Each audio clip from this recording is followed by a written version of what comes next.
Hi students, welcome to अड्डा school channel. आज हम करने वाले हैं इस चैप्टर का next topic, that is Gauss's law application. और बेटा यहाँ से जो क्वेश्चन बनेगा वो बहुत ही इम्पॉर्टेंट है और मोस्ट ऑफ द पेपर्स में, चाहे अगर आप अपने स्कूल के एग्जाम्स दे रहे हैं, चाहे आपके हाफ ईयरलीज हो रहे हैं, चाहे आपके फाइनल एग्जाम्स हो रहे हैं, इस गॉसेस लॉ एप्लीकेशन के टॉपिक्स में से आपको एक क्वेश्चन जरूर से पेपर में देखने को मिलेगा। एंड अगर हम कॉम्पिटिटिव पॉइंट ऑफ व्यू से बात करें बेटा, ये वाला टॉपिक भी बहुत इंपॉर्टेंट है।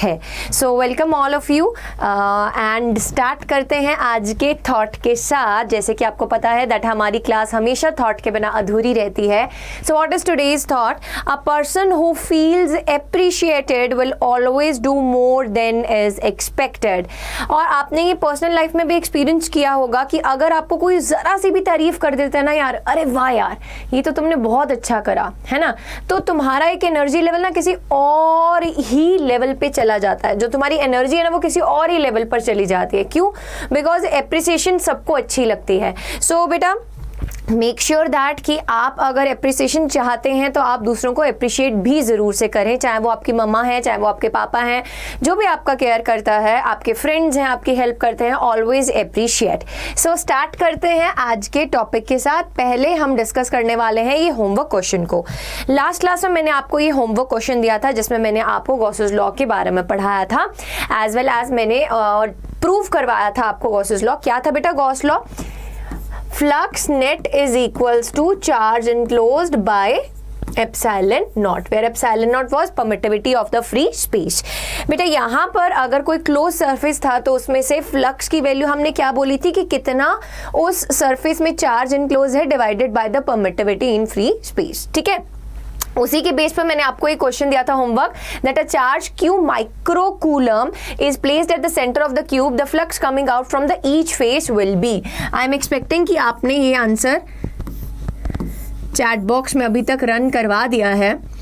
जल्दी से बेटा चैट बॉक्स में बता दो कि इसका क्या आंसर है। देखो यहाँ पर जो क्यू माइक्रोक्यूलम चार्ज है वो कहाँ पे पड़ा है? सेंटर पे पड़ा है क्यूब के। और आपको क्या पूछा गया? देखो बेटा अगर हम बोले कि इस क्यूब में से कितना टोटल फ्लक्स निकल रहा है तो उसको हम क्या लिख सकते हैं? Flux net is equals to charge enclosed divided by epsilon naught. यही पढ़ा था हमने, charge enclosed divided by epsilon naught. अब उन्होंने पूछा कि आप बताओ कि ईच फेस से कितना फ्लक्स निकल रहा है, तो ईच फेस से जो फ्लक्स निकलेगा वो उसकी वैल्यू क्या हो जाएगी? आपको पता है क्यूब के कितने फेसेस होते हैं? एक क्यूब में 6 फेसेस होते हैं, तो total flux divided by 6। So Q microcoulomb divided by epsilon not into 6। बेटा माइक्रोकूलम को जब हम कूलम में चेंज करेंगे तो क्या होता है?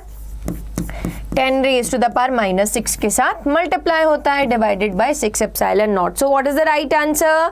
ए is the right answer. Very good, जिन जिन ने भी ए बोला है शाबाश। A option is the right answer. चलिए, A option is the right answer. चलिए बेटा आगे बढ़ते हैं आज के टॉपिक पे, that is applications of Gauss's theorem. और आज मैं आपको एक एप्लीकेशन कवर अप करवाऊंगी। मैं ज्यादा मतलब ये बोलते हैं ना यार कि एक एक एप्लीकेशन इंपॉर्टेंट है, तो हम हर एक क्लास में एक एप्लीकेशन करेंगे और उसके रिलेटेड क्वेश्चंस करेंगे। ठीक है, so this is going to be really helpful for you and please I request you all कि अगर अभी तक आप सिर्फ सुन ही रहे हैं, आपने शेयर नहीं किया है, आपने लाइक नहीं किया है और आपने अपनी कॉपी और पेन नहीं निकाला है, तो बेटा ये तीनों काम शूशिटाक से कर लीजिए। आपको एक डेरिवेशन करवाई जाएगी, make sure that you are writing along with me. अगर आप ये पहले कर चुके हैं तो भी बेटा आपको प्रॉपर्ली कैसे डायग्राम को ड्रॉ करना है और डेरिवेशन को कैसे वहां पे लिखना है आपको मैं स्टेप बाय स्टेप यहाँ पे करवाने वाली हूं, तो make sure that you are writing along with me. So applications में फर्स्ट एप्लीकेशन अपन स्टार्ट करते हैं। सबसे पहले बात आती है कि इस चैप्टर में हमने कूलम्स लॉ के बारे में पढ़ा था, फिर हमको गॉसेस लॉ की क्या जरूरत आन पड़ी? बेटा जहां पर सिमेट्री होती है, किसकी सिमेट्री? चार्ज डिस्ट्रीब्यूशन की सिमेट्री। चार्ज की कुछ सिमेट्री है और सपोज करो कि आपके पास कोई ऐसा चार्ज सिस्टम है। ठीक है, सपोज करो कोई ऐसा चार्ज डिस्ट्रीब्यूशन है जहां पर आपके पास बहुत सारे चार्जेस हैं और कैसे प्लेस्ड हैं? वो क्लोजली प्लेस्ड हैं। ठीक है, this is what? Continuous charge system है ना। सिमिलरली अगर आपके पास कोई वायर है उसके ऊपर चार्जेस प्लेस्ड हैं लाइक दिस। अच्छा बेटा मेरे को एक बात तो बताओ कि अगर मुझे इस चार्ज डिस्ट्रीब्यूशन की वजह से किसी पी पॉइंट पर इलेक्ट्रिक फील्ड निकालनी है, इज इट पॉसिबल? बेटा यहाँ पर इस चार्ज का जो यहाँ से डिस्टेंस होगा, इस चार्ज का जो यहाँ से डिस्टेंस होगा, इस चार्ज का यहाँ से डिस्टेंस, ये सब डिस्टेंसेस डिफरेंट होंगे, है ना, ये सब डिस्टेंसेस क्या होंगे, डिफरेंट होंगे, ये सेम नहीं होंगे। So this is the reason why we go for Gauss's law, और गॉसेस थ्योरम से हम यहाँ पर इलेक्ट्रिक फील्ड निकाल सकते हैं ऐसे टाइप ऑफ चार्ज डिस्ट्रीब्यूशन की वजह से किसी पॉइंट P पर, ठीक है। क्योंकि यहाँ पर अगर हम कूलम्स लॉ लगाने बैठेंगे तो आंसर उससे भी आ जाएगा, बट कॉम्प्लिकेटेड फॉर्म हो जाएगा, कॉम्प्लिकेटेड वे हो जाएगा उसको सॉल्व करने के लिए। तो अगर आपको कोई बोले कि कोई कॉन्टिन्यूस चार्ज डिस्ट्रीब्यूशन में हमको हमेशा क्या गॉसेस लॉ से ही आंसर मिलेगा, द आंसर इज नो।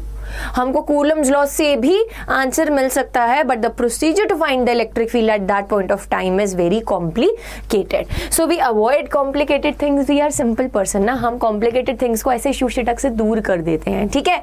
सो बेटा यहाँ पर इस टाइप के केसेस में हम क्या लगाते हैं, इस टाइप के केसेस में हम लगाते हैं गॉसेस लॉ, ठीक है। So for symmetric charge configuration however it is possible to obtain the electric field in a simple way using the Gauss's law, ठीक है। हम गॉसेस लॉ की हेल्प से किसी पॉइंट P पर अगर किसी कॉन्टिन्यूस चार्ज डिस्ट्रीब्यूशन की वजह से फील्ड निकालना चाहते हैं तो वो हम निकाल सकते हैं बड़ी ही सिंपल फॉर्म में। किस तरीके से अभी मैं आपको बताने वाली हूँ। सो सबसे पहली एप्लीकेशन हम जो आज डिस्कस करने वाले हैं, ध्यान से सुनना, एक एक शब्द का मतलब समझो। Field due to an infinitely, यानी कि हमको एंड पॉइंट्स नहीं पता है इस लॉन्ग स्ट्रेट वायर के। अच्छा, अब एक और बात बेटा, इन्फिनिटी जैसा कुछ भी नहीं होता है ना, इन्फिनिटी जैसा कुछ भी नहीं होता है। अगर मैं बोलूं कि ये वाला बोर्ड मुझे तो इतना बड़ा नहीं लग रहा है, बट कोई चींटी अगर यहाँ पर जमीन पर है तो उसको तो ये बोर्ड बहुत बड़ा लगेगा, तो उसके लिए ये बोर्ड इन्फिनिटी जैसा प्रिटेंड होने लगेगा। तो इसी तरीके से बेटा अगर हम एक वायर मान रहे हैं विच इज इनफाइनाइटली लॉन्ग, जो हमारे देखने के नजरिए से बेटा बहुत लंबी है, हमको उसके एंड पॉइंट्स नहीं दिख रहे, तो हमको वो क्या लगेगी, इनफाइनाइटली लॉन्ग स्ट्रेट वायर लगेगी, ठीक है। तो हमको फील्ड निकालनी है due to infinitely long straight uniformly charge wire. बेटा यूनिफॉर्मली चार्ज वायर का मतलब क्या होता है कि आपके पास दो चार्जेस के बीच में इक्वल डिस्टेंसेस है। ऐसा नहीं है कि उस वायर पर एक जगह पर चार्ज बहुत ज्यादा है, दूसरी जगह पर चार्ज है ही नहीं और तीसरी जगह पर चार्ज बहुत कम है, ऐसा नहीं, यूनिफॉर्मली डिस्ट्रीब्यूटेड चार्ज है। आई एम एक्सपेक्टिंग आपको यूनिफॉर्मली का मतलब अच्छे से समझ में आ गया है। आपको इस वायर की वजह से क्या निकालना है, फील्ड निकालना है। देखो ध्यान से देखेंगे, देखिए अब यहां पर आपके पास ये एक वायर है, मैं अभी बताऊंगी आपको ये क्या बना है, डरना नहीं है, ठीक है। सिर्फ अभी जो मैं बना रही हूं बेटा उस पर कंसंट्रेट करो।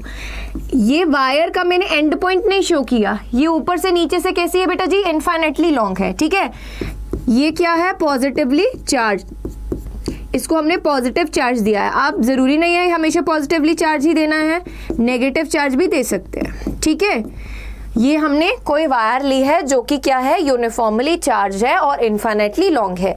इस वायर की वजह से अगर मुझे किसी आसपास इसकी विसिनिटी में किसी P point, P dash point, P1 point, P2 point, Q point, R point, S point, कहीं पर भी अगर इलेक्ट्रिक फील्ड निकालनी है तो वो कैसे निकालेंगे वो बताने जा रही हूँ, ठीक है। अब ध्यान से देखना क्या बोल रहे हैं कि consider an infinitely long thin straight wire with linear charge density as lambda. अब कौन कौन ऐसा विद्यार्थी बैठा है मेरी क्लास में जिसको लीनियर चार्ज डेंसिटी पर ऐसे हो गया है कि ये लीनियर चार्ज डेंसिटी क्या थी, पढ़ा रखा है मैम ने, लीनियर चार्ज डेंसिटी क्या थी, बोलो, lambda is equals to Q divided by L। ये बेटा लीनियर चार्ज डेंसिटी यानी कि चार्ज डिवाइडेड बाय लेंथ सारी जगह क्या है, सेम है, यानी कि लीनियर चार्ज डेंसिटी जो है वो R पर नहीं डिपेंड कर रही, वो आपके पास इस पॉइंट पर, इस पॉइंट पर, इस पॉइंट पर, इस पॉइंट पर, इस पॉइंट पर, इस पॉइंट पर, इस पूरी वायर की लीनियर चार्ज डेंसिटी क्या है बेटा जी, कांस्टेंट है, ठीक है। लीनियर चार्ज डेंसिटी कैसी है, यूनिफॉर्म है। आगे आ जाओ। अब इसी वायर में आगे हम क्या करने वाले हैं कि इसी वायर में बेटा the wire is obviously an axis of symmetry, ठीक है। अब इस पॉइंट को छोड़ो, आगे मैं बताती हूँ इसका मतलब क्या है। देखो, this implies that electric field must have the same magnitude at this point. देखो बेटा, अगर ये वायर हमने कंसिडर की है, ध्यान से सुनना। अब मुझे एक बात बताओ, हमने लास्ट क्लास में जब गॉसेस लॉ पढ़ा था तो मैंने गॉसेस लॉ के केस में आपको एक चीज करवाई थी क्या कुछ पॉइंट्स करवाए थे इंपॉर्टेंट, जिसमें मैंने आपको बताया था कि अगर आपको गॉस लॉ को अप्लाई करना है तो आपको गॉसियन सरफेस जरूर कंसिडर करना पड़ेगा। ऐसे हवा में आप गॉस लॉ नहीं लगा सकते, you need to consider a Gaussian surface. तो बेटा ये वाले वायर के लिए अपना गॉसियन सरफेस क्या बनेगा? अच्छा, अगर जिसने क्लास नहीं लगाई है तो बेटा मैं मेक श्योर करूंगी कि नीचे डिस्क्रिप्शन बॉक्स में मैं प्लेलिस्ट का लिंक डलवा दूंगी, आप उसमें से प्रीवियस वीडियोस को जरूर से देख लेना, बिकॉज अब रेगुलर क्लासेस चलने वाली हैं आपकी। मंडे वेडनेसडे फ्राइडे को मेरी क्लास लेने वाली है 7 बजे, और दूसरे ऑल्टरनेट पे भी 7 बजे आपको कुछ इन्फॉर्मेटिव ही मिलने वाला है। So every day at 7 PM you will be finding me on this channel, and every day at 4:30 PM you will be finding me on अड्डा नीट चैनल। ठीक है, सो मेक श्योर दैट कि अगर आपके एम्स हाई हैं तो आप मुझे हर प्लेटफॉर्म पर फॉलो अप करें, अगर आपको अपनी कंसेप्ट की क्लैरिटी करनी है। अच्छा चलो आ जाओ, अब अगर हम यहां पे बात करें बेटा कि आपके पास ये कोई लीनियर चार्ज डिस्ट्रीब्यूशन है, आपके पास ये कोई वायर है, अब यहां पर मुझे गॉसेस लॉ लगाना है, तो मैं गॉसेस लॉ कैसे लगाऊंगी? सबसे पहले I need to consider a Gaussian surface. Gaussian surface का क्या फायदा होता था बताओ?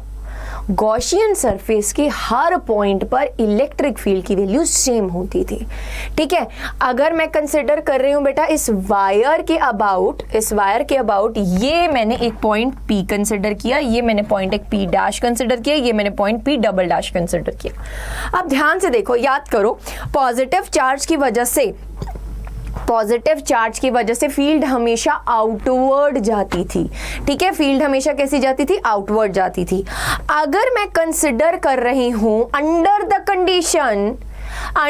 condition that this wire is infinitely long, बेटा हमको at P point, P dash point, P double dash point, सारी जगह पर इलेक्ट्रिक फील्ड का मैग्नीट्यूड एक तो सेम मिलेगा।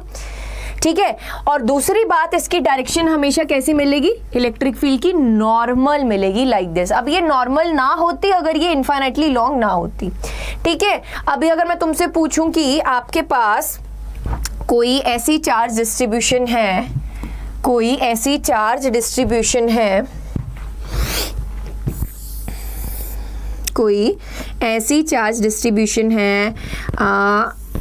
सिलेंडर का ले लो। ठीक है, सिलेंडर है आपके पास एक। बेटा अगर मैं एरिया वेक्टर की बात करूं, एरिया वेक्टर ऐसे जाएगा इस सरफेस का, इलेक्ट्रिक फील्ड भी ऐसे जाएगी। बोलो, इलेक्ट्रिक फील्ड और एन कैप के बीच में एंगल कितना बनेगा? बोलो तो, शाबाश। इलेक्ट्रिक फील्ड और एन कैप के बीच में एंगल कितना बनेगा? शाबाश, बोलो तो। अभी बहुत बच्चे ना एक चीज में कंफ्यूज हो जाते हैं। कौन सी चीज में कंफ्यूज हो जाते हैं? दे गेट कंफ्यूज कि हमारे पास जो फ्लक्स होती है that is E vector dot of A vector. वो A वेक्टर को ना एरिया ले लेते हैं। बेटा एरिया नहीं होता है वो A वेक्टर, वो एरिया वेक्टर होता है, and area vector is perpendicular to area. तो यहां पे अगर हम बात करें बेटा, area is perpendicular to electric field but area vector is parallel to the electric field. ये चीज का ध्यान रखना आपने। मैं बार बार एम्फसाइज करके ये ड्रॉ करके इसीलिए दिखाया है क्योंकि अभी जब मैं यहाँ पर वैल्यूज फाइंड करूंगी बेटा, तो आगे जब एप्लीकेशन भी कराऊंगी तो उसमें भी ये वाली चीज बहुत इंपॉर्टेंट है। अगर आपको ये नहीं पता है तो आप प्रॉब्लम क्रिएट करोगे अपने खुद के लिए। ठीक है, तो मेक श्योर दैट आपको ये चीज पता हो दैट फ्लक्स जब हम फाइंड करते हैं ना, तो फ्लक्स में E vector dot of A vector जो आता है, that A vector is what? That A vector is area vector, not area.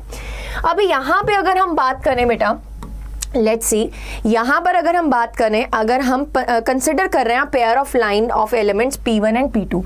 बेटा अब भी मैंने इस लाइन में से दो एलिमेंट्स कंसिडर किए। एलिमेंट्स क्या? पिद्दू से एलिमेंट्स कंसिडर कर लिया। अब इनफाइनाइटली लॉन्ग वायर है, ठीक है, उस इनफाइनाइटली लॉन्ग वायर में से मैंने दो एलिमेंट्स कंसिडर कर लिए, एक P1 और एक P2, और उस P1 और P2 की वजह से मैं P पॉइंट पर इलेक्ट्रिक फील्ड देखना चाहती हूँ क्या आ रही है। ठीक है, अब P1 की वजह से इलेक्ट्रिक फील्ड इस तरीके को गई, P2 की वजह से इलेक्ट्रिक फील्ड इस तरीके को गई इस पॉइंट पर।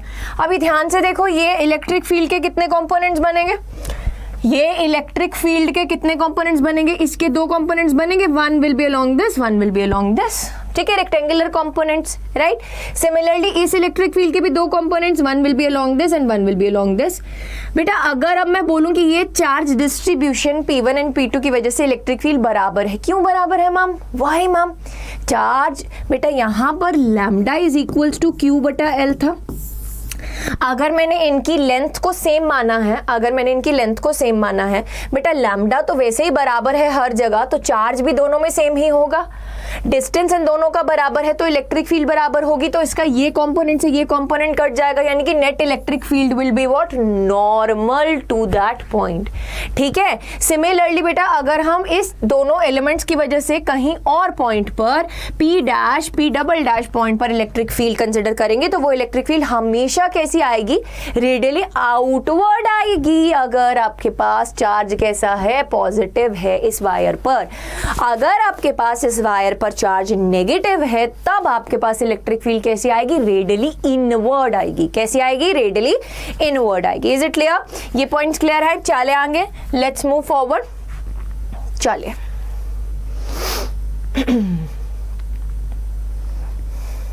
ठीक है, ये दोनों पॉइंट्स मैंने आपको बता दिए बेटा। The point P dash so obtained are completely equivalent with respect to the charge wire, यानी कि इस पॉइंट पर, इस पॉइंट पर, इस पॉइंट पर इन दोनों एलिमेंट्स की वजह से फील्ड हमेशा कैसी आ रही है? रेडियली आउटवर्ड आ रही है।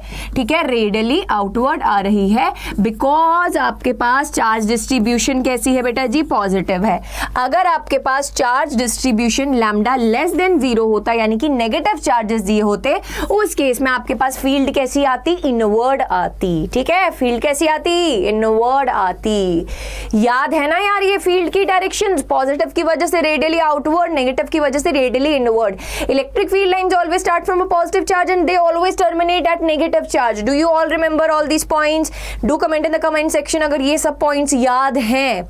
ये सब पॉइंट्स याद हैं तो कमेंट जरूर करें कि हमेशा फील्ड लाइंस पॉजिटिव से शुरू होती थी, नेगेटिव पे एंड होती थी, और दे आर नॉट कॉन्टिन्यूअस, वो क्लोज लूप्स नहीं बनाती थी, तो कभी भी नेगेटिव टू पॉजिटिव नहीं आएंगी। ठीक है, चलिए आगे। चलो चलो क्या बोल रहे हैं कि in the electric field is everywhere readily in the plane cutting the wire normally and its magnitude depends upon the radial distance r। इसका मतलब क्या हुआ मैम जी? इसका मतलब बता दो। इसका मतलब ये है कि if this is a wire, इसके ऊपर पॉजिटिव चार्ज डिस्ट्रीब्यूशन है, वो electric field is everywhere radial, यानी कि इलेक्ट्रिक फील्ड कैसा है? एवरीवेयर रेडियल है, यानी कि इलेक्ट्रिक फील्ड कैसा है? एवरीवेयर रेडियल है। एवरीवेयर रेडियल है, यानी कि अगर हम इस फील्ड लाइन के पास, अगर हम इस फील्ड लाइन के पास बेटा जी एक सर्कल ड्रॉ कर देते हैं, ठीक है, एक सर्कल ड्रॉ कर देते हैं, तो आप देख सकते हैं इस सर्कल के, अगर मैं सपोज करूं ये सर्कल है राइट, इस सर्कल के इस पॉइंट पर, P पॉइंट पर, P डैश पॉइंट पर और P डबल डैश पॉइंट पर इलेक्ट्रिक फील्ड क्या है? सेम है। इलेक्ट्रिक फील्ड क्या है? सेम है। P पॉइंट पर, P डैश पॉइंट पर और P डबल डैश पॉइंट पर इलेक्ट्रिक फील्ड क्या है? सेम है मैग्नीट्यूड वाइज। एंड बेटा डायरेक्शन कैसी रहेगी इसकी? What will be the direction? It will be radially outward. ठीक है, it will be radially outward. ठीक है, normally and its magnitude depends upon the total distance r। आप देख सकते हैं ये डिस्टेंस बराबर है, क्योंकि अगर हम इसको एज अ सर्कल कंसिडर कर रहे हैं तो बेटा रेडियस तो बराबर होगा ना। बोलो, रेडियस तो बराबर होगा ना। Do you all know this? चलिए, अब ये चीज समझ में आ गई है तो आगे चलते हैं। अब हम बात करने जा रहे हैं किसकी? गॉसियन सरफेस की। Now we are going to talk about what? Gaussian surface. As I told you कि अगर आपको एप्लीकेशंस ऑफ गॉसेस लॉ में इलेक्ट्रिक फील्ड निकालनी है किसी चार्ज डिस्ट्रीब्यूशन की वजह से, कॉन्टिन्यूअस चार्ज डिस्ट्रीब्यूशन की वजह से, तो बेटा आपको एक चीज याद रखनी है कि हमेशा you need to consider a Gaussian surface. अगर आप गॉसियन सरफेस नहीं कंसिडर करेंगे और सीधा गॉस लॉ लगाने चले जाएंगे तो आपकी जो अध्यापिका है ना, जिन्होंने पेपर को चेक करना है, वो आपको 0 बटा अंडा नंबर दे देंगी। Diagram is very important. अगर हम बात करें बेटा, ये आपके पास चार्ज डिस्ट्रीब्यूशन है जिसके ऊपर पॉजिटिव चार्जेस दे रखे हैं लाइक दिस। ये क्या है? Positive charges.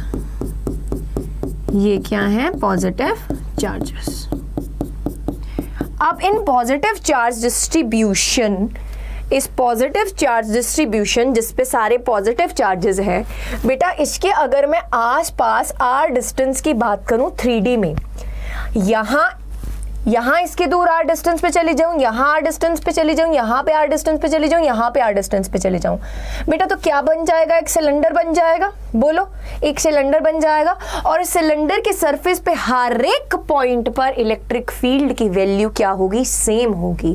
That cylinder is going to be what, Gaussian surface for this kind of charge distribution, linear charge distribution, जिसका Gaussian surface will be a cylinder and इस cylinder के axis पर आपके पास क्या है, this linear charge distribution, linear charge distribution.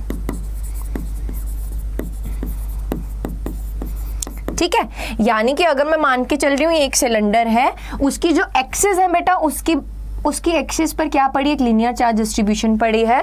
और आपके पास उस लीनियर चार्ज डिस्ट्रीब्यूशन से अगर आप r डिस्टेंस दूर जाते हैं तो इस सरफेस के ऊपर, इस सिलेंडर के सरफेस के ऊपर, इस पॉइंट पर इलेक्ट्रिक फील्ड का मैग्नीट्यूड सेम, और डायरेक्शन कैसी रहेगी बेटा, अगर ये पॉजिटिवली चार्ज है तो रेडियली आउटवर्ड, और कैसे, परपेंडिकुलर। ठीक है, परपेंडिकुलर क्यों आई मैम परपेंडिकुलर ऐसे आएगी हमेशा, नो, परपेंडिकुलर की एक कंडीशन है, कब आएगी, जब ये इनफाइनाइट लॉन्ग हो, जब ये क्या हो, इनफाइनाइट लॉन्ग हो, जब ये क्या हो, इनफाइनाइट लॉन्ग हो। अगर इनफाइनाइट लॉन्ग नहीं आएगी बेटा, अगर आपके पास ये इनफाइनाइट लॉन्ग वायर नहीं है तो इलेक्ट्रिक फील्ड कभी भी परपेंडिकुलर नहीं आती, इट इज ऑलमोस्ट टेंजेंशियल। ठीक है, कुछ एंगल पर आती है, इन दैट केस आपके पास परपेंडिकुलर नहीं आती। परपेंडिकुलर के लिए कंडीशन आपको याद रखनी है, नोट डाल के अपने साइड में लिख लीजिए कि अगर आपके पास इलेक्ट्रिक फील्ड परपेंडिकुलर आ रही है, नॉर्मल आ रही है, इन दैट केस आपके पास ये वायर कैसी है, इनफाइनाइटली लॉन्ग है। तभी मैंने आपको बोला था कि एप्लीकेशंस बेटा मैं एक एक प्रॉपर डिटेल में आपको करवाने वाली हूँ और आपको मतलब समझाने वाली हूँ। जो आपकी एनसीईआरटी में हेडिंग दे रखी है ना, infinitely long uniform charge distribution wire, हर एक वर्ड का एक मीनिंग है। अगर आपने इसमें से एक वर्ड को भी स्किप कर दिया तो आपकी डेरिवेशन रॉन्ग हो जाएगी। ठीक है, चलिए आगे चलते हैं। अब हम इसकी वजह से फील्ड निकालना सीखने वाले हैं। सबसे पहले अगर हम बात करें इसी गॉसियन सरफेस की, देखो इसी गॉसियन सरफेस की अगर मैं बात करूं तो बेटा ये सिलेंडर में 3 सरफेसेस हैं। First surface, second surface is the curve surface and third surface is this surface. ठीक है, अगर हम बात कर रहे हैं कि इलेक्ट्रिक फील्ड इस तरीके से जा रही है, परपेंडिकुलर। ठीक है, अब बेटा आपको पता है कि area vector is always perpendicular to area. अगर मैं इस थर्ड एरिया की बात करूं तो इसका एरिया वेक्टर कैसे ड्रॉ करोगे, इस तरीके से ड्रॉ करोगे, परपेंडिकुलर टू एरिया। बेटा जी इलेक्ट्रिक फील्ड कैसे है, इस तरीके से है। इलेक्ट्रिक फील्ड और एरिया में अगर मैं इलेक्ट्रिक फील्ड इस तरीके से मान रही हूं और area vector A3 is downward. बेटा इलेक्ट्रिक फील्ड और A3 में एंगल कितना बना, इलेक्ट्रिक फील्ड और A3 में एंगल कितना बना, इलेक्ट्रिक फील्ड और A3 में एंगल कितना बना, एंगल बना 90 डिग्री। और फ्लक्स का फॉर्मूला अगर तुमको याद हो, फ्लक्स होता है E vector dot of A vector. बेटा ये डॉट जब आप रिमूव करते हो तो आपके पास कॉस आता है। तो अगर मैं बोलूं कि थर्ड सरफेस की वजह से there will be some flux, no. क्यों नो, बिकॉज यहाँ पे the angle between the electric field and area vector is 90 degree and जब आप इसको खोलोगे electric field and area vector का डॉट प्रोडक्ट cos ऑफ 90 0, तो flux through this surface is what, 0। Similarly flux through this surface, बेटा इसका area vector perpendicular to area, electric field इसी side को जा रही है। अगर हम P पॉइंट पे कंसंट्रेशन मान रहे हैं, अगर हम P पॉइंट पर इस चार्ज डिस्ट्रीब्यूशन की वजह से जो कि एट R डिस्टेंस है इलेक्ट्रिक फील्ड फाइंड करना चाहते हैं, तो ये वाला सरफेस और ये वाला सरफेस कंट्रीब्यूट नहीं करेगा। क्यों नहीं करेगा, बिकॉज इन दोनों सरफेसेस के विद रिस्पेक्ट टू अगर हम फ्लक्स चेक करें तो उसकी वैल्यू क्या आ जाएगी, 0 आ जाएगी। क्यों, क्योंकि यहां पर भी एंगल 90 डिग्री, यहां पर भी एंगल 90 डिग्री। रह कौन गया, रह कौन गया? Curved surface. ठीक है, रह कौन गया? Curved surface. रह कौन गया? कर्व्ड सरफेस रह गया। यानी कि अगर मैंने इसको वायर माना था और इसके आसपास एक गॉसियन सरफेस सिलेंडर माना था, उस सिलेंडर का जो कर्व्ड सरफेस है बेटा, सिर्फ उसकी वजह से there will be contribution in flux. ठीक है, चलिए, so at the cylindrical part of the surface E is normal to the surface at every point and it is parallel to any area vector on the curved surface of the flux is not zero. What does this means? What does this implies? कि अगर यहाँ पे curved surface की बात कर रहे हैं हम, तो यहाँ पर बेटा इस कर्व्ड सरफेस के लिए अगर मैं मान के चलती हूँ इस पॉइंट पर मुझे नॉर्मल ड्रॉ करना है इस कर्व्ड सरफेस के लिए, तो एरिया वेक्टर कैसे बनेगा? इस तरीके से बनेगा। अब ध्यान से देखो, electric field and area vector are what? Parallel for the curved surface. तो थीटा की वैल्यू कितनी? 0 डिग्री। यानी कि बेटा सिर्फ और सिर्फ कर्व्ड सरफेस है जो कंट्रीब्यूट करेगा टू द नेट फ्लक्स। ठीक है, टू द नेट फ्लक्स। आगे आ जाइए। ओके, अब आपको ये चीज पता है कि अगर हम मान के चलते हैं कि सिलेंडर की लेंथ क्या है? L है, रेडियस ऑफ क्रॉस सेक्शन क्या है? R है, तो आपके पास कर्व्ड सरफेस का एरिया कितना हो जाएगा? 2πRL हो जाएगा। अभी कोई ऐसा होता है जिसको ये एरिया, ये वॉल्यूम, ये सब चीजें ना याद नहीं होती हैं, तो बेटा मेक श्योर दैट कि आप इन चीजों के कारण ना पीछे ना हो जाएं, है ना। कुछ बेसिक फॉर्मूलाज हैं जैसे कि सिलेंडर, कोन, सर्कल, स्फीयर, इन सब के आपको एरिया, वॉल्यूम, सब चीज़ें याद होनी चाहिए। ठीक है, ये चीज़ें मत भूलना। अभी अगर हम कर्व्ड सरफेस की बात करें तो इसके लिए एरिया कितना बेटा जी? 2πRL है, जिसकी लेंथ क्या है? L है। ठीक है, जिसकी लेंथ क्या है? L है। अब अगर flux through the Gaussian surface देखना हो बेटा, flux through the Gaussian surface क्या निकालेंगे हम? Flux through the Gaussian surface में कौन सा सरफेस कॉन्ट्रीब्यूट करने वाला है? Only and only cylindrical part contribute करने वाला है। ऊपर वाला, नीचे वाला नहीं कंट्रीब्यूट करेगा, बिकॉज ऊपर वाले के लिए इलेक्ट्रिक फील्ड अगर ऐसे था, एरिया वेक्टर ऐसे है, 90 डिग्री का एंगल, ये तो गया काम से। नीचे वाले सरफेस के लिए बेटा इलेक्ट्रिक फील्ड ऐसे है, एरिया वेक्टर आउटवर्ड था नॉर्मल, तो 90 डिग्री था, ये भी गया काम से। जो कर्व्ड सरफेस था उसके लिए इलेक्ट्रिक फील्ड ऐसे, एरिया वेक्टर ऐसे पैरेलल है, ये आएगा आपके पास सिर्फ और सिर्फ कंट्रीब्यूशन देने in the net flux. So the flux through the curved surface of the cylindrical part हम कैसे निकालेंगे? फ्लक्स का फॉर्मूला क्या होता है? E vector dot of E vector, EA cos of 0 degree, because बेटा ये दोनों क्या थे? पैरेलल हो गए थे, है ना। सिलेंडर के केस में अगर ये हमारे पास चार्ज डिस्ट्रीब्यूशन थी जो कि एक्सिस के अलोंग पड़ी थी बेटा, इलेक्ट्रिक फील्ड अगर हमने P पॉइंट पर दिखा था, इस पॉइंट पर इस दिशा में थी, और नॉर्मल भी आपके पास इस दिशा में था, तो यहाँ पे एंगल क्या बन गया था? 0 डिग्री बन गया था। अगर एंगल 0 डिग्री बन गया था तो आपके पास फ्लक्स की वैल्यू क्या आ गई थी? E इंटू ए। अब कर्व्ड सरफेस के लिए ए की वैल्यू कितनी होती है? 2πRL। 2πRL ये आ गई आपके पास फ्लक्स की वैल्यू। बेटा write it as equation number 1। ठीक है, write it as equation number 1। ये आ गया flux through the Gaussian surface. अब एक तो ये तरीका हुआ फ्लक्स निकालने का। दूसरा तरीका कौन सा होता है? हमारा गॉसेस थ्योरम से। गॉस थ्योरम क्या कहती है अपनी? बताओ, गॉस थ्योरम क्या कहती है अपनी? That net flux through a surface, कैसा surface? Close surface is equals to charge enclosed by epsilon not. तो बेटा उस डेफिनेशन से भी हम एक फ्लक्स की वैल्यू निकाल सकते हैं, बताओ। और इस डेफिनेशन की फ्लक्स की वैल्यू को उस डेफिनेशन की फ्लक्स की वैल्यू के बराबर चेप दो और यहां से निकाल लो इलेक्ट्रिक फील्ड। ठीक है, यहां से निकाल लो इलेक्ट्रिक फील्ड। चलिए देखते हैं मैं क्या बोल रही हूँ, आपको समझ आ रहा है कि नहीं आ रहा? देख ली। चलो बेटा, अगर हम बात करें curved surface encloses a net charge of Q is equals to lambda into L। अगर मैं बात मान के देखो, अगर मैं कंसिडर कर रही हूं कि ये हमारे पास चार्ज डिस्ट्रीब्यूशन थी,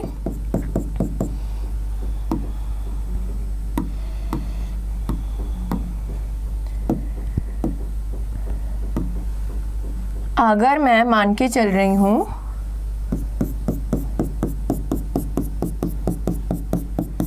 ये बेटा हमारे पास चार्ज डिस्ट्रीब्यूशन थी और ये मैंने इसके पास, इसके आसपास कुछ L लेंथ का एक सिलेंडर कंसिडर किया, गॉसियन सरफेस कंसिडर किया, जिसका क्रॉस सेक्शनल रेडियस क्या था बेटा जी r, और जिसकी लेंथ क्या थी l। बेटा अब इतना चार्ज इनक्लोज्ड कैसे निकाल सकते हैं हम, बताओ। लीनियर चार्ज डिस्ट्रीब्यूशन है तो लैम्डा की वैल्यू क्या होगी बताओ, q बटा l। तो यहाँ से q की वैल्यू कितनी हो जाएगी, लैम्डा इंटू एल हो जाएगी। यानी कि मैं मान के चल रही हूँ कि जितना चार्ज इनक्लोज हुआ है उसकी वैल्यू कितनी है, q is equals to lambda into L है। अब आपको पता है according to the definition of Gauss's theorem, flux net is equals to charge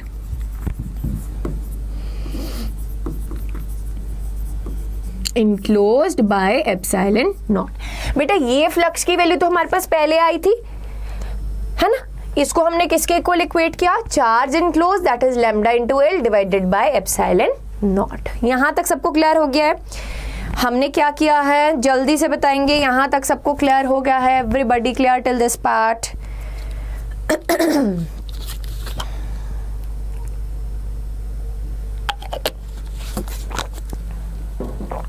चलिए, lambda L by epsilon naught दो।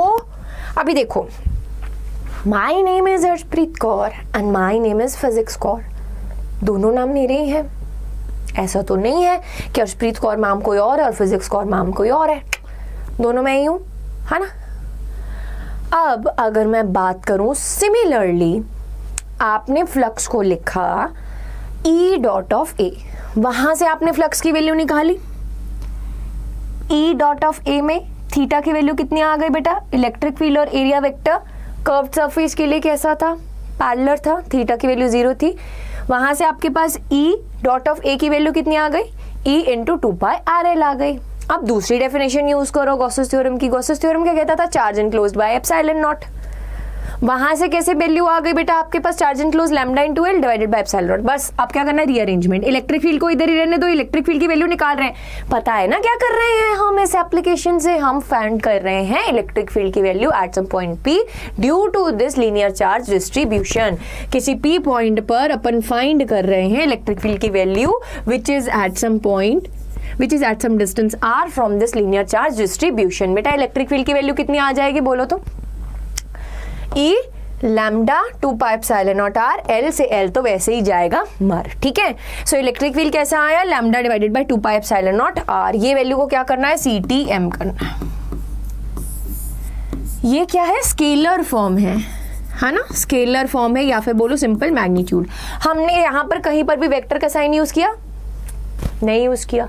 हमने सिंपल क्या बोला है कि इस पॉइंट P पर magnitude of electric field due to this charge distribution कितना आएगा, इतना आएगा, सिंपल एज दैट। जहां पर इनवर्सली प्रोपोर्शनल टू आर आ रहा है, यानी कि जैसे जैसे ये आर डिस्टेंस बढ़ता जाएगा, जैसे जैसे कि मैं गॉसियन सरफेस को मोटा लेती जाऊंगी बेटा, बड़ा और मोटा लेती जाऊंगी, यानी कि आर डिस्टेंस बढ़ता जाएगा यहां तक, यहां तक, यहां तक, यहां तक, यहां तक, यहां तक। जैसे जैसे मैं इस लीनियर चार्ज डिस्ट्रीब्यूशन से दूर जाती जाऊंगी, इलेक्ट्रिक फील्ड की वैल्यू कम होती जाएगी। किसी भी चार्ज डिस्ट्रीब्यूशन के पास हमेशा उसका प्रकोप ज्यादा होता है, स्कोप ज्यादा होता है ना। यानी कि अगर हम बात करें इलेक्ट्रिक फील्ड हमेशा कब ज्यादा होती है, जब किसी चार्ज डिस्ट्रीब्यूशन के पॉइंट हमेशा पास में है। यानी कि अगर इस चार्ज डिस्ट्रीब्यूशन के पॉइंट P इधर है और इधर है और इधर है बेटा, फर्स्ट सेकेंड थर्ड पॉइंट में से इलेक्ट्रिक फील्ड मैक्सिमम कहां पर होगी, फर्स्ट पॉइंट पर होगी जहां पे R कम है। समझ में आया। जैसे जैसे R बढ़ता जाएगा इलेक्ट्रिक फील्ड की वैल्यू कम होती जाएगी। क्यों ma'am, lambda 2 pi epsilon not ma'am, इस पे कोई फर्क नहीं पड़ेगा। क्यों फर्क पड़ेगा भाई, सब कांस्टेंट ही तो हैं, सिर्फ और सिर्फ किस पे डिपेंड करिए, R पे डिपेंड करिए। 2 क्या कांस्टेंट ही तो है, 2 की वैल्यू क्या चेंज हो जाती है, पाई की वैल्यू चेंज होगी, एप्सिलॉन नॉट लैम्डा पहले ही बोल दिया था यूनिफॉर्म है, ठीक है। सो इलेक्ट्रिक फील्ड की value inversely proportional to R। चलो आगे,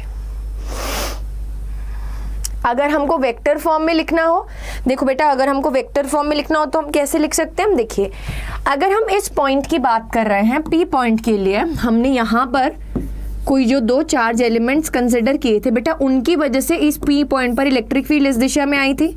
और अगर मैं इस कर्व्ड सरफेस कर्व्ड सरफेस की वजह से एरिया वेक्टर बनाऊं तो वो भी इस दिशा में आ रहा है, let it be n cap, है ना। परपेंडिकुलर, इस कर्व्ड सरफेस के परपेंडिकुलर एरिया वेक्टर, और वो एरिया वेक्टर इलेक्ट्रिक फील्ड के क्या था, पैरेलल था। तो बेटा जो एन कैप की डायरेक्शन है वही इलेक्ट्रिक फील्ड की डायरेक्शन है, तो मैं सिंपली इलेक्ट्रिक फील्ड के ऊपर एक वेक्टर साइन डाल दो और साथ में लिख दो एन का कैप, ठीक है। ये आपके पास मैग्नीट्यूड पार्ट, ये आपके पास डायरेक्शन पार्ट, तो आपके पास ये टोटल एक्सप्रेशन क्या बन गया, इलेक्ट्रिक फील्ड का वेक्टर फॉर्म बन गया, ठीक है। टोटल इलेक्ट्रिक फील्ड का वेक्टर फॉर्म बन गया। चलिए आगे चलते हैं, ठीक है।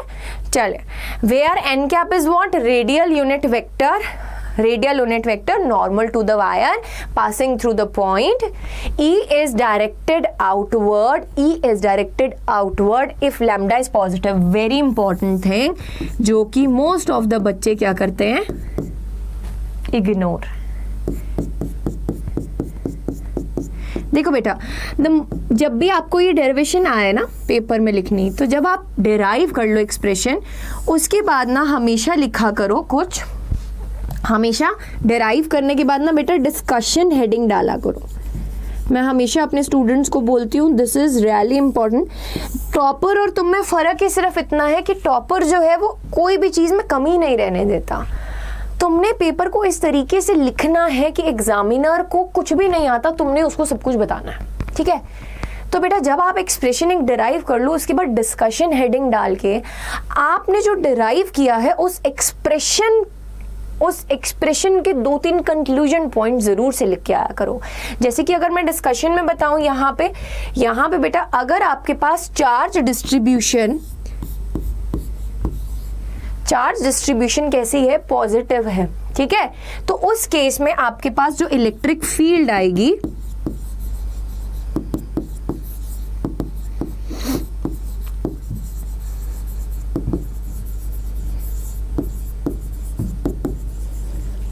रेडियली आउटवर्ड, ठीक है। अगर लैम्डा लेस देन 0 है, देखो बेटा इसके लिए अगर पॉजिटिव चार्ज डिस्ट्रीब्यूशन थी, तो अगर मैं किसी पी पॉइंट पर इलेक्ट्रिक फील्ड निकालना चाहूँ तो इलेक्ट्रिक फील्ड कैसी आएगी, इस तरीके की आएगी, ठीक है। अगर इसी की जाए मैंने यहाँ पर नेगेटिव चार्ज डिस्ट्रीब्यूशन ले लिया, अब ऐसे मत बोलना पॉजिटिव नेगेटिव इकट्ठे से ले लिया। नेगेटिव जब ले रही हूँ इसका मतलब क्या है, मैंने पॉजिटिव को हटा दिया है, मैं सिर्फ नेगेटिव चार्ज डिस्ट्रीब्यूशन मान के चल रही हूँ। उस केस में बेटा पी पॉइंट पर इलेक्ट्रिक फील्ड कैसी आएगी, रेडियली इनवर्ड आएगी। मैंने 2 केसेस एक ही डायग्राम में ड्रॉ कर दिए हैं आपके लिए, ठीक है। तो इस केस में आपके पास इलेक्ट्रिक फील्ड कैसी आएगी,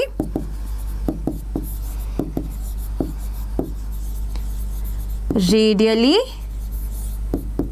इनवर्ड, ठीक है, रेडियली इनवर्ड, ठीक है। इट कैन बी नेगेटिव और पॉजिटिव, ठीक है, इट कैन बी नेगेटिव और पॉजिटिव। चलिए आगे चलते हैं। अगेन 2 वेरी इंपॉर्टेंट पॉइंट्स, क्या बोल रहे हैं सुन के चलना। यहां पर नोट करना है आपको दैट चार्ज जो हमने लिया था लैम्डा एल, वो तो था इनक्लोज्ड चार्ज, जो गॉसियन सरफेस के अंदर आ रहा था वो चार्ज हमने कंसिडर किया था। बट जो इलेक्ट्रिक फील्ड का एक्सप्रेशन निकल के आया वो सिर्फ इनक्लोज्ड चार्ज की वजह से नहीं है, वो टोटल ओवरऑल इंटायर वायर की वजह से है। बहुत बच्चे इस चीज में कंफ्यूज हो जाते हैं कि मैम क्या यहाँ पर जो हमने चार्ज इनक्लोज किया था सिर्फ उसकी वजह से वो इलेक्ट्रिक फील्ड का एक्सप्रेशन आया था, lambda divided by 2 pi epsilon naught R वाला? नो, पूरी इंटायर वायर की वजह से आपके पास, देखो ना ध्यान से सुनो, अभी अगर हम बात करें इस पूरी वायर से, चाहे वो इनफाइनाइटली लॉन्ग ही है, पॉजिटिव चार्जेस हैं इसके ऊपर, बेटा ये पूरी वायर ही तो किसी पी पॉइंट से आर डिस्टेंस पे पड़ी थी, और जो एक्सप्रेशन आया था lambda divided by 2 pi epsilon naught R, अगर मैं स्केलर फॉर्म की बात करूं तो बेटा ये तो पूरी वायर का डिस्टेंस आर है ना पी पॉइंट से, इस पूरी वायर पर लैम्डा क्या है, कांस्टेंट है, यूनिफॉर्म है, 2 पाई एप्सिलॉन नॉट कांस्टेंट है। तो यहाँ पर जब हमने डेफिनेशन में चार्ज इनक्लोज लिखा वो सिर्फ गॉसियन सरफेस वाला चार्ज इनक्लोज्ड था, है ना।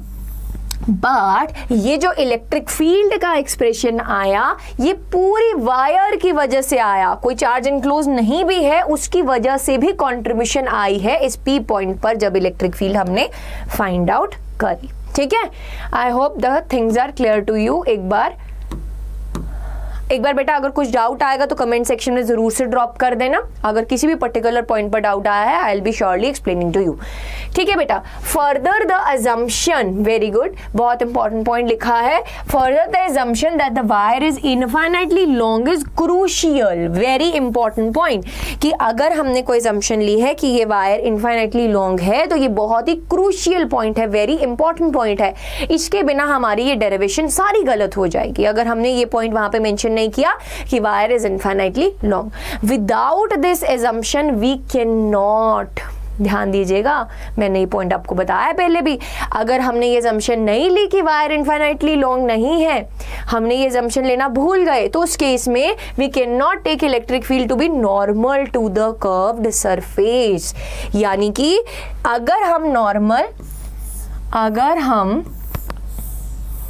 अगर हम इस वायर की बात कर रहे हैं, अगर हम मान के चले कि इनफाइनाइटली लॉन्ग नहीं है बेटा, उस केस में हमने इस पी पॉइंट पर जो इलेक्ट्रिक फील्ड को नॉर्मल कंसिडर किया है ना, ये हम नहीं कर सकते हैं।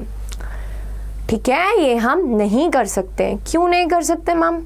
क्योंकि उस केस में बेटा जो साइन कंपोनेंट्स भी होंगे, मतलब जो ऑपोजिट कंपोनेंट्स होंगे, अब मैं ज़्यादा जाऊंगी डिटेल में तो परेशान हो जाऊंगे, उस केस में कंसिडर करो कि हमने, याद है तुमको, इस एलिमेंट की वजह से यहाँ पर इलेक्ट्रिक फील्ड आई थी, इस एलिमेंट की वजह से इधर इलेक्ट्रिक फील्ड आई थी, और इसके दो कंपोनेंट्स तोड़े थे हमने, है ना, वन अलोंग दिस, इसके corresponding one along this and one along this, और हमने इसको मजे से काट दिया था।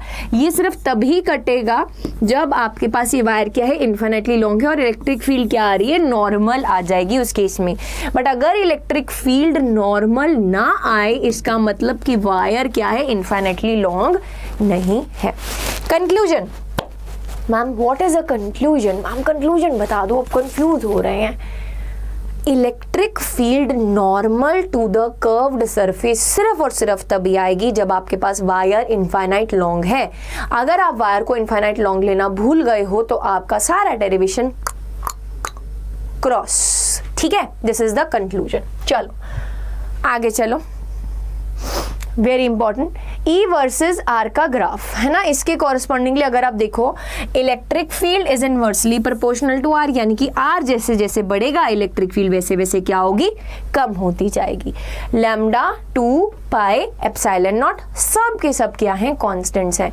जैसे जैसे बेटा जी आर की वैल्यू बढ़ेगी, इलेक्ट्रिक फील्ड की वैल्यू क्या हो जाएगी, कम होती जाएगी। यानी कि वायर से जैसे जैसे हम दूर जाते जाएंगे, इलेक्ट्रिक फील्ड की वैल्यू क्या होती जाएगी, कम होती जाएगी। तो कैसा ग्राफ बनेगा, कैसा ग्राफ बनेगा, इस तरीके का ग्राफ बनेगा। तो अगर आपके पास इलेक्ट्रिक फील्ड वर्सेस आर के ग्राफ दिए हो for this uniformly long wire, uniformly long straight infinite wire, तो बेटा एक ऐसा ग्राफ दे भी हो सकता है। इस ग्राफ का मतलब वो बोलना चाहते हैं कि ई और आर में कोई रिलेशन नहीं है। ठीक है,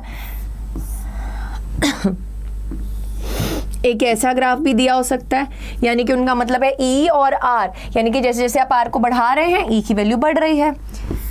और एक ऐसा ग्राफ भी दिया हो सकता है इलेक्ट्रिक फील्ड और आर के बीच में। But the correct graph is what, the correct graph is this. ये कैसे फॉल हो रहा है बेटा, इनवर्सली प्रोपोर्शनल टू आर। ठीक है, इनवर्सली प्रोपोर्शनल टू आर। ठीक है, ई वर्सेस आर का ग्राफ। ठीक है, ई वर्सेस आर का ग्राफ, जैसे जैसे आर बढ़ रहा है इलेक्ट्रिक फील्ड की वैल्यू कैसे रिड्यूस हो रही है, शार्पली रिड्यूस नहीं हो रही है। अगर मैं बोलूँ यहाँ पर इस वैल्यू पर, इस वैल्यू पर, इस वैल्यू पर, इस वैल्यू पर, इस वैल्यू पर, इस वैल्यू पर, इस वैल्यू पर, इस वैल्यू पर, बेटा अगर हम यहाँ पर बात करें तो स्लोप कांस्टेंट है, इस केस में बात करें तो स्लोप कांस्टेंट नहीं है। ठीक है, यानी कि कभी कभी आर बढ़ने से इलेक्ट्रिक फील्ड की वैल्यू ज्यादा भी कम हो सकती है, लाइक दैट। ठीक है, सो ये वाले ग्राफ में फर्क पता चल गया बेटा क्या है, और इस ग्राफ में फर्क क्या है। इस ग्राफ में आपके पास स्लोप क्या है, कांस्टेंट है।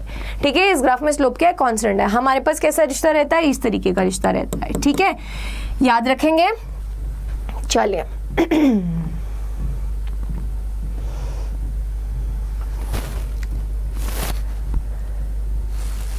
क्वेश्चन प्रैक्टिस बेटा, इसके रिलेटेड 2-3 क्वेश्चन जितने भी बने हैं लेट्स प्रैक्टिस। आपको पूछ सकते हैं dependence, the electric field intensity at a point due to the linear charge distribution at a distance r is directly proportional to. Everybody write in the chat box what is the right answer for this. Electric field और r के बीच में रिश्ता कैसा होता है? Electric field और r के बीच में रिश्ता कैसा होता है? अब भी हमने देखा था expression that E is equals to lambda divided by 2 pi epsilon naught r। और अगर वेक्टर फॉर्म में लिखोगे तो इसको इस तरीके से लिख सकते हो, यानी कि E is inversely proportional to what? r। A option, A option. चलिए आगे चले।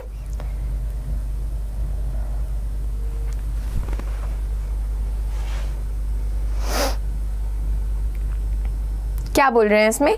अ long wire carries a charge of 2 into 10 raised to the power minus of 8 carries a charge of 2 into 10 raised to the power minus of 8. A long wire carries a charge of 2. Find the electric field at a distance of 0.2 meter from it. ठीक है, okay. चलिए आपको क्या find करना है? Electric field at a distance of 0.2 metre from it. Lambda की value क्या होती है? इलेक्ट्रिक फील्ड की वैल्यू क्या होती है? Lambda divided by 2 pi epsilon naught r, है ना? आप ध्यान से देखना, यहाँ पे लिखा हुआ है cm। मैम ये cm का मतलब क्या है? लैम्डा क्या होता है? q divided by l। ठीक है, लैम्डा क्या होता है? q divided by l। तो बेटा ये आपको किसकी वैल्यू दे रखी है? कूलम मीटर इनवर्स आना चाहिए यहाँ पे वैसे, है ना? ये आपको किसकी वैल्यू दे रखी है? q यानी कि कूलम, L यानी कि मीटर का इनवर्स। कूलम मीटर इनवर्स जो ये वैल्यू दे रखी है, ये किसकी दे रखी है बेटा? लैम्डा की दे रखी है। यहाँ पे करेक्शन कर लेना थोड़ी सी, ठीक है, यहाँ पे करेक्शन कर लेना थोड़ी सी। बाकी देखो तो कैसे आएगा? What will be the solution for this? यहाँ पे यूनिट्स करेक्ट कर लेना बेटा, टाइपिंग में एरर है शायद। कूलम मीटर इनवर्स होगा, आपको ये चीज पता है। लीनियर चार्ज डिस्ट्रीब्यूशन क्या होता है? चार्ज पर यूनिट लेंथ। चार्ज के यूनिट्स कूलम, लेंथ के यूनिट्स मीटर। तो मीटर ऊपर जाएगा तो मीटर इनवर्स ही तो होगा। इलेक्ट्रिक फील्ड की वैल्यू आपको निकालनी है r, यानी कि अगर आप इस चार्ज डिस्ट्रीब्यूशन से किसी r डिस्टेंस पे दूर जाएं तो वो आपको 0.2 दे रखा है। ठीक है, वो आपको 0.2 दे रखा है जिसपे आपको वैल्यू निकालनी है। ठीक है, लैम्डा गिवन है, r गिवन है, e की वैल्यू निकालना कौन सा तोप वाली बात है? आप ऐसे झटपट से फटाफट से आंसर बता दीजिए मुझे क्या आ रहा है। ये यूनिट्स आपको वोल्ट पर मीटर मुझे लगता है समझ आ रहे होंगे।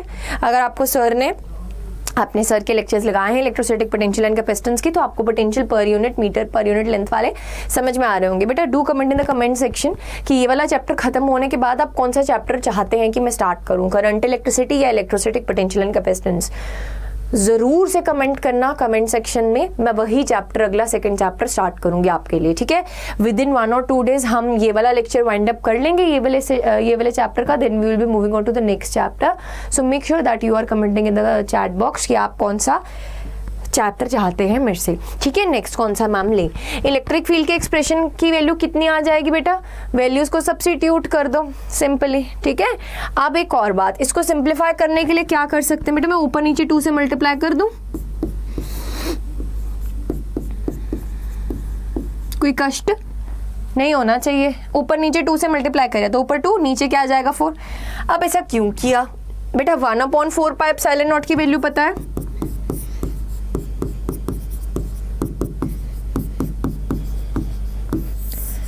इसको बनाने के लिए। ठीक है, 1/4 पाई एप्सिलॉन नॉट की value 9 × 10 raised to the power 9 आती है। 2 × लैम्डा की वैल्यू आपको दे रखी थी 2 × 10 raised to the power -8 और r की value 0.2। On solving you will get the answer as 1800। ठीक है, 1800 volt per metre will be the value of what? Electric field due to a long wire, infinitely long wire. Long wire मतलब infinitely long wire की बात हो रही है, और उससे हम किसी r डिस्टेंस, यानी कि r की वैल्यू कितनी है 0.2 और उसकी लैम्डा की वैल्यू कितनी दे रखी थी 2 × 10 raised to the power -8 coulomb metre inverse. ठीक है, चलिए नेक्स्ट क्वेश्चन पे आ जाओ। क्या बोल रहे हैं नेक्स्ट क्वेश्चन में? 2 parallel infinite linear line charge with linear charge density is lambda। ठीक है, plus of lambda coulomb per metre, minus of lambda coulomb per metre are placed at a distance of 2r in a free space. What is the electric field at a midpoint between the line charges? Okay, so this question is going to be your homework. I'll be discussing it in next class. Simple question है बेटा, expression वही use होना है, lambda divided by 2 pi epsilon naught r वाला electric field का। और आपको एक चीज याद रखनी है, यहाँ पर दो चार्ज डिस्ट्रीब्यूशंस दे रखी हैं, एक प्लस ऑफ लैम्डा, एक माइनस ऑफ लैम्डा, और उनके किसी मिड पॉइंट पर आपको इलेक्ट्रिक फील्ड की वैल्यू पूछी गई है। आपको एक चीज याद रखनी है हमेशा, जहां पर भी आपको इलेक्ट्रिक फील्ड निकालनी है वहां पर एक पॉजिटिव टेस्ट चार्ज अज्यूम करना है, उस पॉजिटिव टेस्ट चार्ज में जिस साइड फोर्स की डायरेक्शन उसी साइड इलेक्ट्रिक फील्ड की direction. This was a hint from my side and I am expecting आप इस हिंट से इजीली ये क्वेश्चन को शटाक से सॉल्व करके कमेंट सेक्शन में जरूर से कमेंट करेंगे कि इसका आंसर क्या है। This is your homework question, ठीक है, this is your homework question, ठीक है बेटा। इसके अलावा आपको कुछ भी और प्रॉब्लम आ रही है तो आप अपने डाउट्स ऐप पर भेज सकते हैं। और इसके अलावा मैं आपको एक और चीज़ बताना चाहूँगी, अगर आप नेक्स्ट ईयर बेटा CUET का एग्ज़ाम देना चाहते हैं, if you are a aspirant of CUET, है ना, next year, as you know that कि अब यहाँ पर आपके पास यहाँ पर अब कॉमन एंट्रेंस टेस्ट, जो बहुत सारी यूनिवर्सिटी का एक कॉमन एंट्रेंस टेस्ट स्टार्ट हो गया है, उसके लिए अब ये फर्स्ट ईयर था उसका, है ना, जब एग्ज़ाम हुआ। नेक्स्ट ईयर बेटा हमने तुम्हारी प्रिपरेशन के लिए अब जो क्लास 12th के स्टूडेंट्स हैं एज वेल एज जो CUT की भी साथ में तैयारी करना चाहते हैं, हमने उनके लिए कोर्स लॉन्च कर दिया है। और उसकी अगर मैं प्राइस बताऊंगी आपको, फुल ईयर की फुल कोर्स मिलेगा आपको विद CUT की कवरेज। वो क्या है, आपको कैसे मिल सकता है, आप कैसे उस कोर्स को बाय कर सकते हैं, अब उसके बारे में सुन लीजिए, ठीक है। सो जो भी बाय करना चाहते हैं please listen to me carefully about this. आपको सिंपली गूगल पे जाके टाइप करना है अड्डा 247।